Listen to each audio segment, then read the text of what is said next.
Hello दोस्तों, माता एवं बहनों, जय माता दी। आज हम आप लोगों के लिए लेकर आए हैं श्री कृष्ण और उनकी भक्त की कहानी। आशा करती हूँ आप लोगों को यह कहानी बहुत अच्छी लगेगी। अगर अच्छी लगे तो लाइक शेयर ज़रूर करें, सब्सक्राइब ज़रूर करें, बेल आइकन ज़रूर दबाएं, जिससे आपको अगली कथाएँ सबसे पहले आपके पास आ जाएंगे। तो चलिए शुरू करते हैं। श्री कृष्ण और उनकी भक्त की कहानी। समुद्र किनारे एक गाँव में कृष्णाबाई नाम की बूढ़ी माता रहती थी। वह भगवान श्री कृष्ण की परम भक्त थी। वह एक झोपड़ी में रहती थी। कृष्णाबाई का वास्तविक नाम सुखिया था, पर कृष्ण भक्ति के कारण इनका नाम गाँव वालों ने कृष्णाबाई रख दिया। घर घर में झाड़ू पोछा, बर्तन और खाना बनाना ही इनका काम था। कृष्णाबाई रोज फूलों की माला बनाकर दोनों समय श्री कृष्ण जी को पहनाती थी और घंटों कान्हा से बात करती थी। गांव के लोग यही सोचते थे कि बुढ़िया पागल है। एक रात श्री कृष्ण जी ने अपनी भक्त कृष्णाबाई से यह कहा कि कल बहुत बड़ा भूचाल आने वाला है, तुम यह गांव छोड़कर दूसरे गांव चली जाओ। अब क्या था, मालिक का आदेश था। कृष्णाबाई ने अपना सामान इकट्ठा करना शुरू किया और गांव वालों को बताया कि कल सपने में कान्हा आए थे और कह रहे थे कि बहुत प्रलय होगा, गांव छोड़कर पास के गांव में चली जा।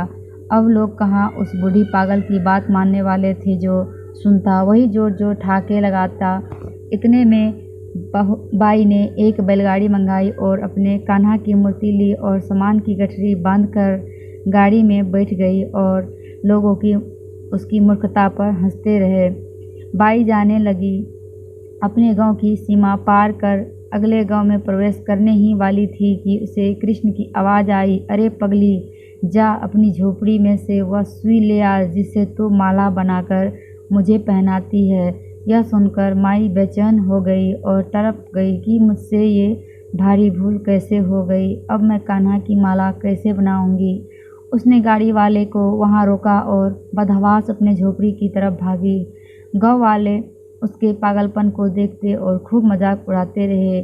माई ने झोपड़ी के तिनकों में फंसी सुई को निकाला और फिर पागलों की तरह दौड़ते हुए गाड़ी के पास आई। गाड़ी वाले ने कहा कि माई, तू क्यों परेशान है, कुछ नहीं होना। माई ने कहा, अच्छा अब चल, और जल्दी से अपने गांव की सीमा पार कर। गाड़ी वाले ने ठीक ऐसे ही किया।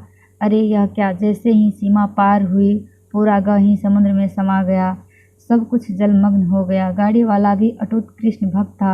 यन केन प्रकरण भगवान ने उसकी भी रक्षा करने में कोई विलम्ब नहीं की। इस कहानी से हमें यह शिक्षा मिलती है कि प्रभु जब अपने भक्त की मात्र एक सुई तक की इतनी चिंता रखते हैं तो वह भक्त की रक्षा के लिए कितना चिंतित होते होंगे। जब तक उस भक्त की एक सुई उस गांव में थी, पूरा गांव बचा था। इसलिए कहा जाता है कि भारी बदरिया पाप की बरसन लगे अंगार, संत न होते जगत में जल जाता संसार।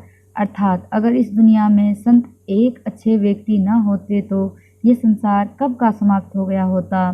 ध्यान से सुनने के लिए धन्यवाद। जय माता दी।